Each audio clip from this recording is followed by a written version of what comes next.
digital arts were the first successful and widely adopted use case of the NFTs, but we are seeing several new use cases coming up, which is, as I mentioned, NFTs representing ownership in a real asset like a house, or representing ownership, which could be a part of the ownership in a company, for example, right? And we will see a lot of NFTs use cases coming up as well as we evolve. And I would just quickly mention about the blockchains as well. So Ethereum is definitely one of the leading blockchains, but there have been a lot of concerns about the transaction fees and so forth and so on. So there are.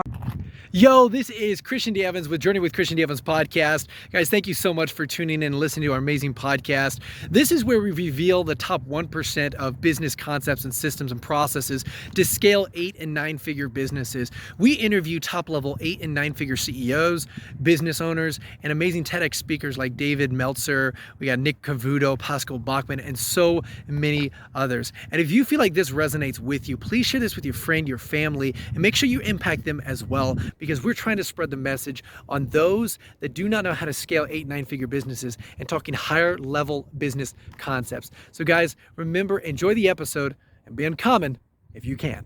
Cheers. Thank you so much for tuning into Journey with Christian D. Evans podcast. I'm your host, Christian D. Evans. Blockchain architect, developer, NFT, magician, metaverse, angel investor, fintech founder, and CEO of Payscript.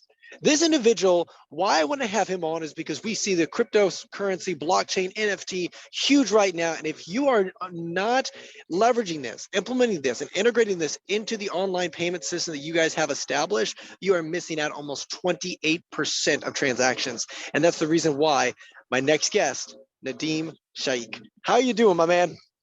Very good, Christian. Thanks for having me. And you're far too kind with your words for me. So appreciate that. And hope you're doing great as well. Hey, I'm very excited about diving into this. And if you could just kind of share with me a little bit of like overarching 30,000 foot view, what are you seeing in regards to, online transactions and integrating cryptocurrency and that as leveraging that as a payment system? Yeah, so in my view is that the cryptography technology is definitely the future of money. It's just better technology to manage money. So how the space of money or the history of money has evolved from barter system where people used to exchange goods and services with each other. Then it evolved to coins. Then we had gold coins, silver coins, and so forth and so on. Then paper currencies, and now we have everything digital in terms of bank transactions, mobile apps, and so forth and so on. So if you see the next evolution of money from a technology point of view, cryptography is very, very suitable. And cryptocurrencies is basically one of the major use case of blockchain. And that's why I feel that it's definitely the future of money. It still needs to be seen whether it could be cryptocurrencies like Bitcoin, Ethereum, and others, or it could be digital dollars like stable coins, USDC, USDT, or it could be just CBDCs, which are central bank issued digital currencies. So basically, let's say government of a country just coming up and announcing that we are launching a cryptocurrency of our own, which is backed by the state, and then everybody starts using it. So it could be either of these or a combination of all of this, but I strongly believe that this is the future in terms of how the money is gonna evolve. Well, what I find so interesting about this topic is something that's on your LinkedIn profile, and it says basically you're missing out almost 28% of transactions if you're not leveraging this way. And why I thought that was very interesting is because we always think about just credit card or just cash or even just other currencies. But with leveraging this, I just think this adds another added value to it. Now, with that being said, some people maybe are confused on, okay, maybe I integrate this, but which one should I start taking? Should it be blockchain? Should it be Ethereum? Should it be everything? What does that look like? Yeah, so cryptocurrencies is definitely evolving as the alternative payment method, a popular one at that. For example, like how we had like now we have like Apple Pay, WeChat Pay, Alipay, and other digital wallets coming up and already dominating. Likewise, the preference of the users and customers is to pay with cryptocurrencies as well. So it's pretty much at the level where some customers are very picky about where they want to shop at, and some customers want to just pay with crypto. So pretty much businesses are losing business if they're not supporting cryptocurrencies. We are not at a stage where everybody wants to make transactions using crypto, but there's a huge percentage share of users who wants to make payments in cryptos, and hence you might be losing business if you're not providing this method to your users. Now, let me ask you this as well, because see, now we're starting to see more of that as just transactional, just like you said. Imagine you're obviously leveraging that. Sometimes because I've seen Elon Musk start taking, Ethereum and other ways to buy Tesla vehicles. Yeah. And that's like one of the bigger companies that I've seen start to kind of push that way a little bit. Yeah. However, though, I do know sometimes with cryptocurrency, it's the long term, because as more people jump on that ship, if you will, Bitcoin, the more people that are starting to jump on that ship, what I've noticed is naturally the more companies that are leveraging that. And obviously the transaction becomes a little easier. And now you can leverage crypto to buy maybe your electric services, or maybe you're buying houses and stuff like that. What do you think the trajectory is on that? Do you think it'll take several still years to, get to that point where it's a free flowing currency? Or do you think what does that look like for you? Yeah, and just before this, I'll touch base on the previous question, which I forgot to answer, like which currencies should the merchant start accepting, whether it's Bitcoin, Ethereum, or the other ones.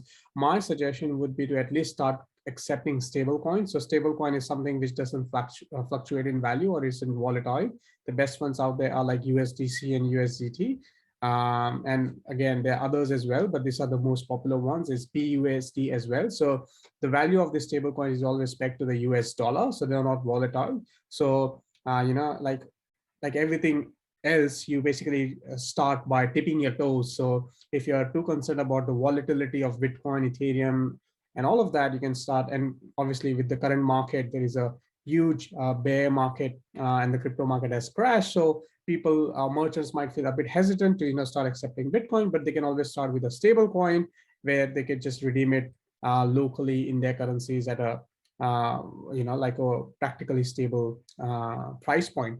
So that would be my advice, to start start going with a stable coin, and then as you have more experience with it, and there are some services which allows you to convert the payments that you accept as Bitcoin straight into your local currencies, you can use those services so that you don't bear the volatility risk as a merchant. So it's a win-win. Your customers gets to pay with the currency of their choice. Let's say it's stablecoin USD, say, and then you just get money in your bank in your local currency. So both are happy. So that's what my recommendation would be. And also from now, coming up to your question you asked, like what's their trajectory looking like, what kind of businesses or services have started accepting cryptocurrencies. So it's definitely the online ones which have gone ahead. So I have seen cryptocurrencies being used at e-commerce places, marketplaces. Some of the niche services include services related to cryptocurrencies. I've seen one or even on a cloud service provider. There was one for related to blockchain hosting or blockchain infrastructure as a hosting. So things are picking up. It's gradually evolving. I still feel that there might be few years where we are still few years away where you would see more traction, but the traction keeps on increasing year on year. So we were at one of the largest event called Seamless in Middle East in Dubai, exhibiting Payscript at a booth where there were 15,000 people attending. And we were there last year as well. So last year, people were a bit hesitant and they didn't know much about it. And people were more inquiring about what is this and how does it work and things like that. But this year, we had so many people coming to our booth and asking us, how do we get started? We want to use this.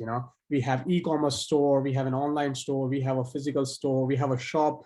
How do we start accepting cryptocurrencies? So the trend this year is definitely in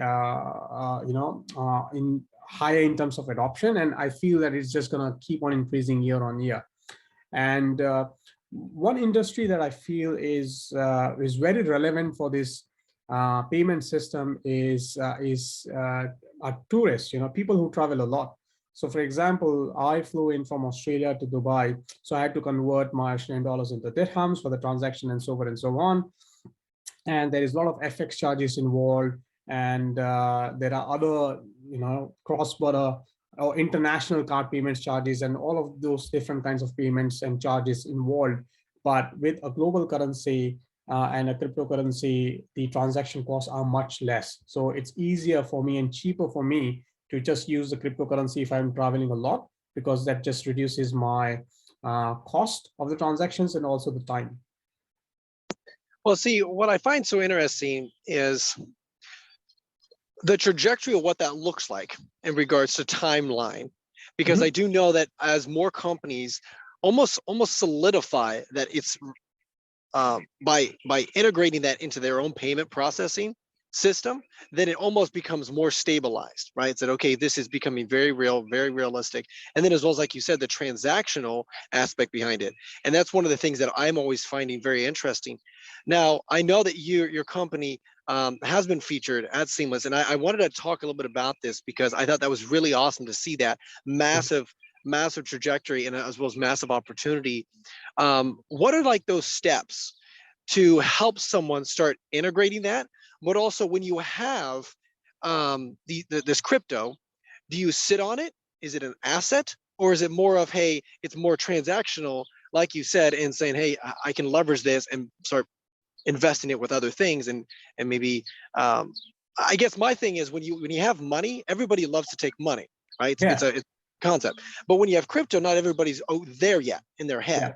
And so that's what I'm always intrigued with, is a lot of people I could, I've talked to people. It's like, yeah, I could start accepting crypto and I'm fine with it. But then also maybe I want to, use that to buy a service. And what is that transaction? And then as well as like, that's one of the reasons why I asked, what does that time frame look like? Because still very few companies in retrospect aren't actually accepting it. So that's why I would just like to kind of get a little bit more clarity on that. And like, is that one of the hurdles that people face on like integrating crypto and accepting that, or what do you see? Yeah, that's definitely a barrier. So that's where actually that's one of our missions as well, right? So at Payscript, we help users to be able to spend crypto easily, right? So generally, when you have crypto as an investment or whatever reason that you bought it for, it's generally sitting on an exchange. So you go there, you cash it out, you basically sell it, you wait for the money to come into the bank, and then you spend it at any shop. But with us, if with the adoption, more and more merchants are accepting cryptocurrencies, then you are able to spend the cryptocurrency directly using a software, right? Using a wallet.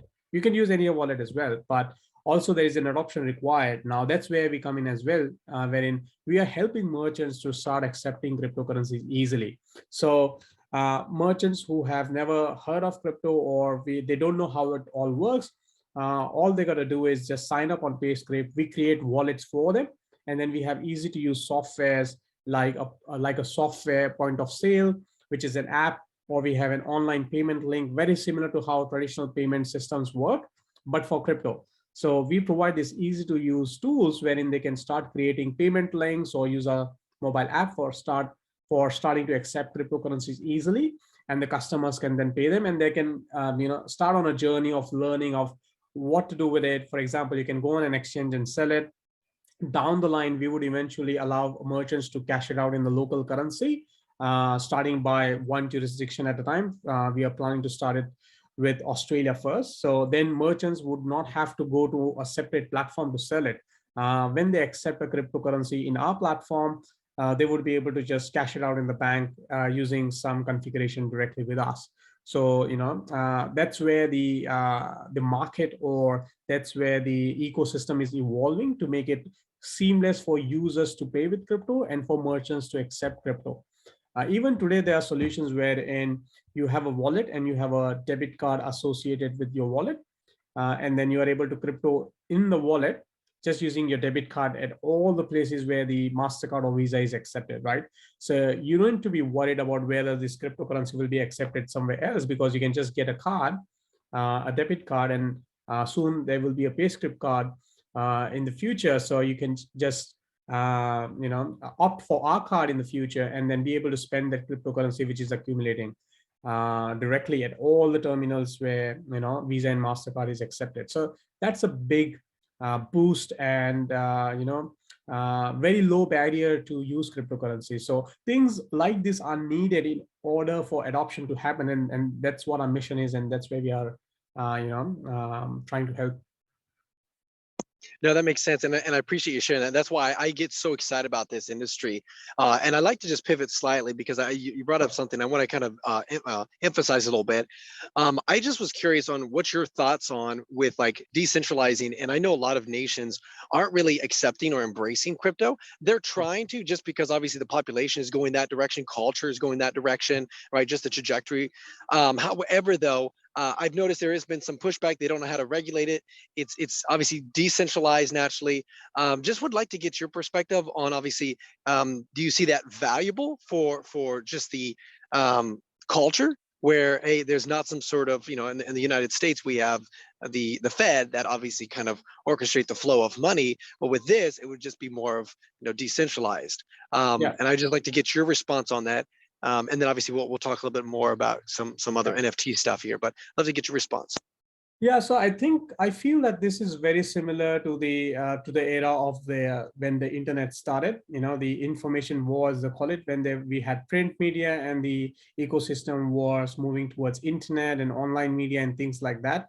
So obviously, the existing players wanted to, who already had a tighter control on the existing ecosystem, were reluctant for the new ecosystem to evolve, because that's pretty much like losing their freedom. And then with the internet now, I mean, we already passed that stage for the internet, where you can access free information, and sitting in one corner of the world, you can educate yourself, you can learn, you can get information or news about anything in the world, sitting in one corner. So that's a major benefit, right? And I think there another shift similar to this happened when we moved from, in the IT world, we moved from on-premises server, where each company or each bank used to have large physical servers in the office where they used to sit in and store all the data in it. And then gradually the systems moved towards cloud, and we had services like AWS and Microsoft Azure or Google Cloud, wherein the data is stored on this cloud, which the banks would have never thought of. If you had gone to a bank and asked them a question, do you see yourself storing your data in a cloud after 5 years, and they would have laughed at you, right? And obviously there were some government regulations surrounding it, and all of that had to evolve mutually in order to get there. Obviously the more improved security was needed for the data, more standards were needed for it to happen, and all of that happened simultaneously. It's not just one uh, domain trying to act as a barrier towards adoption, but a lot of things had to move together. I think in the same way, there are few things that need to happen for this industry to evolve. So decentralization is definitely for the good, for the better. But I understand why a lot of companies, a lot of banks, and a lot of governments are hesitant about it, because it's a new space. And people are worried about security. People are worried about whether it is a fad, whether it will come and go. People are worried about the technology. Is it concrete? Is it secure? And heaps of things. So I think trust gets built gradually, and we would definitely need the support of the existing ecosystem players like the banks, the governments, and the tech companies like ourselves. And all of us need to work together to get there, because it's definitely for the good. Because some of the obvious benefits that I can think of is, one, it has a very transparent flow, in the sense that anyone is able to look up into the blockchain ledger and see all the transactions that has happened in the past. It has, since now, imagine it this way, then when you have two or multiple companies having a shared infrastructure, which is available to you, then the cost of transacting becomes cheaper, because you have a shared infrastructure. If you have two different systems and they don't talk to each other, then there's a lot of costs involved, admin costs, third-party cost, and so forth and so on. That's what is the problem right now. The systems of one country might not talk to the other one, so that's why you're having so many charges levied on, and some of it is also about having control over the ecosystem as well. So decentralization and blockchain provides you that shared infrastructure, and it gives you open access to everyone who wants to be part of it. So it makes products more competitive. So it drives down the cost and so forth and so on. So there's several benefits of it, but I still believe that it needs help from the government, from the regulators, from the existing players like banks to be able to like widely adopt it, like how we have internet today.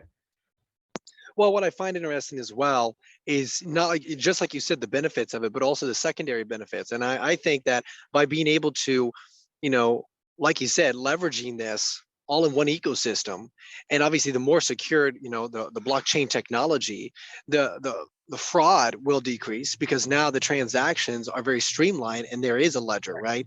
There's just so many other secondary benefits that will happen by this kind of transformation going over to this other leveraging this blockchain. Now, I do want to share this because I thought this was really interesting because you're talking about crypto, and then obviously have an ecosystem as well that helps facilitate transactions, right? Ethereum is the only one that I've seen that actually has done this effectively and very very well.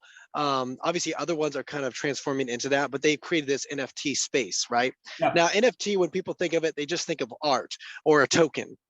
And what I find very interesting is it's much more than that when you really start looking at it.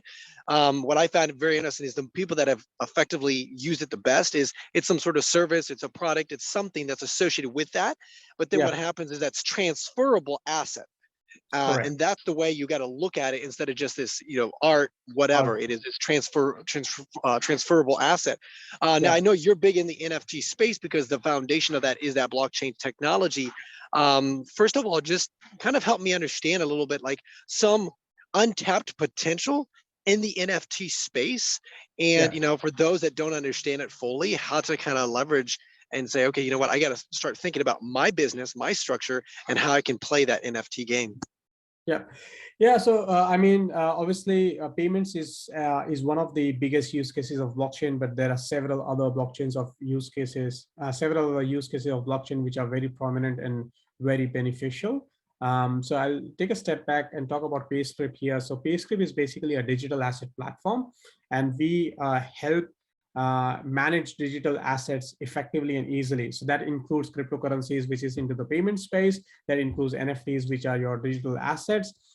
We could also support future digital dollars or help a government support CBDCs into our platform natively, because we are like a bridge with the blockchain and help with the ease of access to blockchain, so that you don't have to write smart contracts and other complicated things yourself on a blockchain. We provide easy to use APIs, which is very synonymous with the tech world in today's day and age.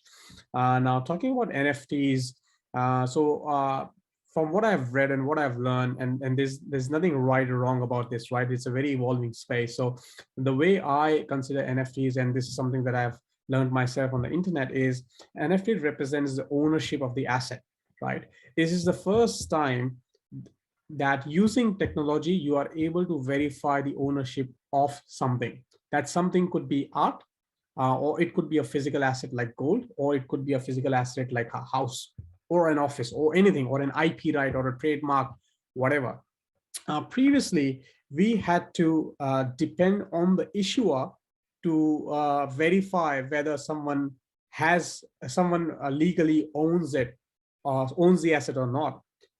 With NFTs, which represent basically ownership of the asset, we are able to go to the blockchain, verify who owns this asset, right? So NFT, as I said in a summary, represents ownership of the asset, right? Now, one of the first use cases of it was digital art, because it was really exciting for the community, and a lot of use cases emerged afterwards. But that was the first use case, similar to how Bitcoin was the first successful implementation of blockchain technology for payments. Likewise, the digital arts were the first successful and widely adopted use case of the NFTs. But we are seeing several new use cases coming up, which is, as I mentioned, NFTs representing ownership in a real asset like a house, or representing ownership, which could be a part of the ownership in a company, for example, right? And we will see a lot of NFTs use cases coming up as well as we evolve. And I would just quickly mention about the blockchains as well. So Ethereum is definitely one of the leading blockchains, but there have been a lot of concerns about the transaction fees and so forth and so on. So there are other blockchains, and we closely work with a blockchain called Algorand. For people who don't know, it was developed by Turing Award winner Silvio Micali. And the transaction cost of Algorand blockchains are right now, depending on the current price of Algo coin, it is less than a cent. And the transaction happens in less than 5 seconds. And I think they are completely carbon negative. We have new blockchains like Algorand, and there are others as well. There is so many innovation. There's so much innovation happening that we have new blockchain and new protocols coming in, very frequently. So it's hard to keep pace with them. But there are new blockchains which are solving these problems of being energy efficient, having faster transaction times, having less transaction fees, and so forth and so on. So it basically opens up a plethora of use cases where blockchain technology and cryptography can be used. For example, NFTs is one of them. So since the cost of the transaction fee is so less, you'll see a lot of more use cases. For example, owning rewards in the game via an NFT. If you would be aware, there are a lot of skins available, or various benefits that you get in a game when you level up. For example, in some of the games, you have different kinds of guns that you can own, and there are different types of skins or different types of avatars you can wear. All of those can be represented as NFTs, because that represents the ownership of an asset. And the cool thing that that opens up because of this is then they are tradable, because they are available on a shared infrastructure, which is a blockchain. And then you can have a marketplace which allows you to trade these assets between them. And then suddenly your assets, which were not tradable before, can be made tradable by any third party who can interact with that blockchain. So it just opens up the landscape for so many different use cases. Well, that's one of the things that I think a lot of people got to start thinking almost like three-dimensional, if you will, and realizing that you buy like a and this is one of the things that I found very interesting. So I'm big in the coaching world and service provider and stuff like that. And what I'm realizing is that how many courses or stuff like that have we bought, and then we're not able to turn around and sell that stuff. Like, hey, I'm done. I don't need this anymore. Can I turn around? And that's basically what that NFT space is like being able to say, hey, this is my asset that I can leverage now. That then, just like you said, is I can go out there and you can really kind of develop that token, that NFT, however, and structure it however you want. And I appreciate you just diving deep into that and just kind of unpacking that. I just find that very interesting space. Let me ask you this, because I do know that obviously more people are pushing over into that world. And I do want people to also have certain alerts. There's a lot of money being flown into that system, which then obviously kind of creates a lot of spikes. And it's, it takes a while for something to calm down emotionally and kind of more, streamlined and systematic and stuff like that. So if you could maybe share with our audience, maybe certain red alerts that they should be aware of, instead of just investing, a lot of money into something that they may not fully understand. Yeah, so obviously, the market is like very volatile in terms of crypto assets. So, there's a very common saying that, people generally only invest in crypto the amount of money that you're willing to lose, right? So I never advise anyone to invest in a crypto asset personally, because it's very volatile, and it's dependent on individuals' appetite for risk, and there's so many different things. And obviously, I'm not a financial advisor either. But one of the things that I would suggest is, which I personally follow, is basically do your research on the technology. That's what I do personally. I am not very much worried about the price of an asset or a coin, but I really focus on the problem it solves and how solid is the technology. That's why I mentioned about Algorand.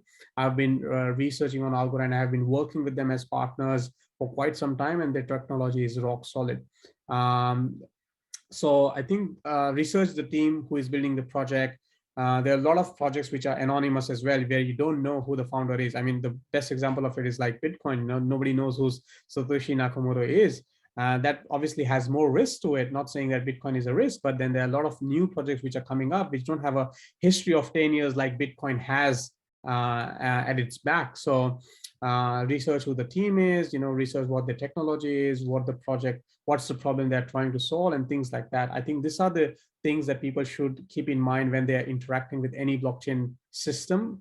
In general, there are a lot of DeFi solutions which allow you to, add liquidity to it, so you get returns, and there's heaps of things happening in the DeFi space. So you are putting your assets at risk when you're trusting a third party. So you definitely need to research about who the team is and what the technology is, and so forth and so on, because it's very easy to get swayed by a fancy news in the PR that so many users have started using this, blah blah blah, and then suddenly you basically find out that the company is going under. Actually, we had a very recent scenario. It's a bit different because the team were well known and all that, but the Terra blockchain was one of the recent shocks in the crypto space, wherein the project worth of $1.5 billion worth of money was just went just under. People lost a lot of money. So the founder was well known, the technology was solid, but the way it was developed, the algorithm was not sound, and a lot of people had raised concerns about it, but nobody paid heed to it. So there's so many things that can go wrong when the technology is in its nascent stage, and everything, not everything, but many things in blockchain space and DeFi space are experimental. So take it with a pinch of salt and take it by its face value. I've seen that a lot of DeFi projects mention on their website very clearly that this is an experimental project. Take part in it only if you're willing to lose your assets, and in this case, the assets actually mean real money, right? These are assets which are tradable and have a dollar value associated with it. So pretty much they mention it very clearly that interact with the platform if you're willing to use money, and there could be losses as well. So don't ignore that warning. That's actually true. That could actually happen. So you just need to be aware of the risk involved in these scenarios. Like for example, if you're storing money in the bank in Australia, then you can always withdraw it. There are cases in some other countries, in some developing countries, where there have been instances where the bank has not been able to pay back the user. So that has happened in some countries as well, but not at least in Australia. So you need to think about all these scenarios wherein what are the risks involved, how much money or how much asset is involved, and then take a judgment call based on that, rather than just going by a fancy news or PR. Well, speaking of that, and you bring up a really good point, because I understand here in the US, for every dollar that they have, the bank has in their vault, if you will, they can basically push out $13. I think that's the ratio. For every dollar that they have in the bank, they can push out 13, whether that's through credit, whether that's through debt, whatever, right, of some sort. So on their balance. Now, of course, there's a good, debt to income ratio and so forth, and there's a balance to that. They don't push out full 13 to max that out. However, though, with crypto, I shouldn't say there's a finite, because they're always constantly mining and developing. Now, obviously, there's more, but obviously that's slowed down. So obviously, the supply and demand and that's the reason why we're seeing the price increase, because of the supply and demand and whatever. So with that being said, do you see someday down in the future where you could take out a loan against that and say, okay, for every Bitcoin I have, I can take a loan, and again, that whole concept of almost like a bank, if you will, every one Bitcoin, I can basically push out 12, 13 dollars or assets out there. Yeah, I want to take a step back and give a bit of a background information about how this movement for Bitcoin started. So I was actually just giving a presentation in the Seamless event, so I had this information collated, so it's very fresh in my mind. Because I presented it last week. So in around 1930s, so previously we had what is called the gold standard in the US and everywhere else in the world, wherein every dollar was backed by the equivalent amount of gold in the vaults. In 1930s, the British and the US started depegging their dollar, or the currency, pound in that case of Britain, against the gold. And by, I think it was 1970s, wherein it was completely depegged. So you no longer have gold sitting for the dollar, which is getting printed. And then obviously that led to inflation, and obviously they had, I mean, there's several problems with that, which I wouldn't go into detail right now. But in after the global financial crisis in 2008, that's when actually Bitcoin started around 2009. So the vision was to create a financial system which is not paper money, or it is backed on some algorithm, wherein which in this case I'm talking about Bitcoin, right? So people are aware of how many coins will be there. For example, in case of Bitcoin, it will be only 21 million coins ever, and then you have a fixed algorithm about what is the release ratio of it, right? And that's how Bitcoin evolved, and the Bitcoin has become successful. Now there are different algorithms and different coins coming up for currencies, for NFTs, and all of that. But there are a lot of evolving aspects to it. So having said that, I wanted to raise this because it's important to keep this in mind when we are talking about recession, global financial crisis, and how the money is moving in today's world. So the money, or the value associated to money is just on the basis of trust, right? Because people claim that there is no asset backing Bitcoin, but there's no asset backing the paper currency as well. It's actually the same. It's just that people have more trust in the US dollar, or for that matter, any other dollar currency, as opposed to Bitcoin as of now. You don't know what's going to happen in future. And we have seen that in certain countries, like I think Venezuela was it, and I think Zimbabwe, where you had hyperinflation and people no longer trusted the local currency. I'm not saying that it is going to happen with countries like Australia or US, but it's just about the trust that people have in the currency system. So gradually, as the trust in cryptocurrencies like Bitcoin increases, then the adoption will increase, the price of it will stabilize, and you will have more and more people using Bitcoin in their daily lives. It's more about trust rather than demand and supply. That's how I see it. But obviously, we have also seen a trend where Bitcoin is more seen as a store of value, pretty much like a digital gold. How people used to basically store gold as an investment. People are now holding Bitcoin as an investment because they don't know how the dollar is going to behave, how the stock markets are going to behave. So it's better to just put it in Bitcoin and see it and just park it there. Obviously, we are in the bear market right now. We had a massive crash in the last few days in the Bitcoin price. It's like almost 60% down than the all-time high. So I'm obviously saying this with a pinch of salt, that people invest a lot of money in Bitcoin and now their portfolio is down a lot. But if you see at the macro level, I still believe that it has a future in terms of a store of value. So all these factors needs to be considered. Now going back to the question about how this demand and supply would work.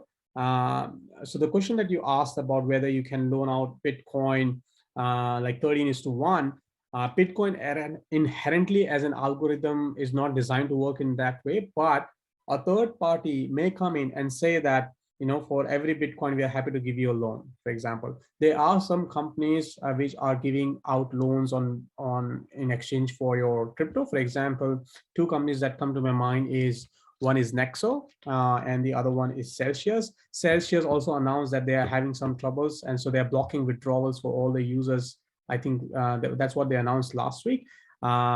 So I just want to make sure that the companies I name are also having having risk associated with them. So so Nexo and Celsius basically, the primary feature is that you hold crypto in their wallet, and they allow you to basically borrow crypto in stable coin like USDC against it. The loan to value ratio is less, so it's not like 1 to 13. It's actually the other way around. So for example, I think it was 40 or 60% or something like that. I can't remember the exactly. So for example, for one Bitcoin, whatever it's worth is in dollars, you can withdraw 40, you can borrow 40% of that in a stable coin USDC, and then you get it back. So things like that. So there are companies, so a third party like that could come in and could offer that, and the possibilities are endless. Who knows how this space is going to evolve. Maybe they would, and I feel that that could be possible, because you could have a credit score, and similar to how the existing credit system works. But my personal opinion is that I hope it doesn't go down that lane, because then we are just re-engineering the existing broken financial system with the cryptocurrencies in mind. So I hope it doesn't go to that direction, but it technically it could be, it is possible. Yeah, and I really appreciate you diving into that and it kind of stepping back and giving us a whole context to kind of what's happening. So really building that foundation, because I find this so interesting.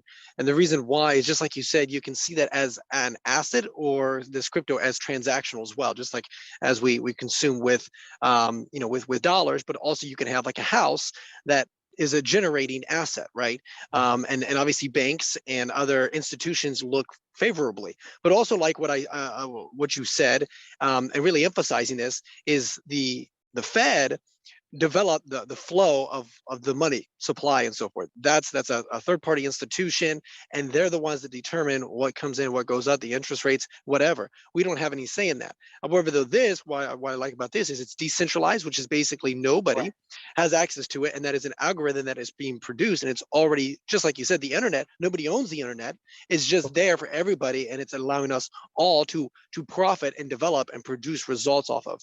And again, it's different territory, because like you said, it's a whole different structure and paradigm, and obviously we're seeing some evolution toward that, and I'm very excited about seeing what that looks like. And I just wanted to have you on because just being able to give our audience some ideas contextually how to leverage their business, integrating it into their payment system, as well as saying, hey, you know what, how can I play the game safely, but how do I just start, kind of working this out, seeing what happens, and just kind of, because the only way to identify it, this is why I looked at like real estate or any business, is like, hey, you got to go out there and play the game. You may lose a little bit of skin, that's okay, but that's what you got to do, because culturally, as well as just, globally, we're all headed that direction. And obviously the more decentralized it is, the better it is for every single person. Just like the internet, you think about everybody who's able to actually produce, create, Upwork, all this stuff. I mean, just so much has been able to produce because of that. And so Nadeem, I just appreciate the immense value that you brought in today. How can my audience reach out to you, be part of what you got going on, and maybe have a conversation with your team about Payscripts? Yep. So people can connect me on my email. It's my first name, Nadeem, Nadeem, at payscript.io. It's payscript.io. And that's the best way to reach me. And then you can find me on socials. My handle on most of the social platforms is NadeemX0. I think that's on Twitter, LinkedIn, and Facebook as well. So yeah, feel free to reach out on my socials and my email. Awesome, guys. And those links will be in the description below. So make sure you just reach out to him and just integrate this stuff with what Nadeem was talking about here. And then as well as, I always love to just ask, our guests, is there any last words of wisdom or anything else you'd like to share with our audience before we let you go, bud? Yeah, I would just say that it's an exciting space and there's no harm in exploring it. So my advice would be to, if you don't know about crypto yet, take this as a nudge to learn more about crypto, educate yourself, and then see what's happening, and information is power these days, information is business these days. So have some knowledge about it and learn more about it, and see if it's up your alley. If not, then no harm. Awesome. And guys, that is my friend, the CEO of Nadeem Payscripts. Ladies and gentlemen, that is Journey with Christian D. Evans podcast. Until next time, remember, be uncommon if you can. Yo, this is Christian D. Evans, Journey with Christian D. Evans podcast. We thank you so much for listening to this amazing episode. If you feel and you know that this was valuable to you, please show some love to our amazing guest by liking this, by commenting on this, by making sure that you do a nice 5-star review, and just show some love to our guest. That'd be really awesome. Also, make sure you share this with a friend, a family, a colleague, someone that you believe would bring value to their life right now. And guys, we just want to say thank you again for just being part of our community. If you want to have more resources, don't be afraid. Go to christiandeevans.com. You can actually schedule a phone call with me, or you can send me an email at christian.evans@beUncommonIfYouCan.com. That's christian.evans@beUncommonIfYouCan.com. Always love to hear some feedback, and let me know what is the number 1 or 2 things that you are struggling in your business and your life, and we'll make sure we have those conversations. Guys, that is Journey with Christian D. Evans podcast. And until next time, remember, be uncommon if you can. Cheers.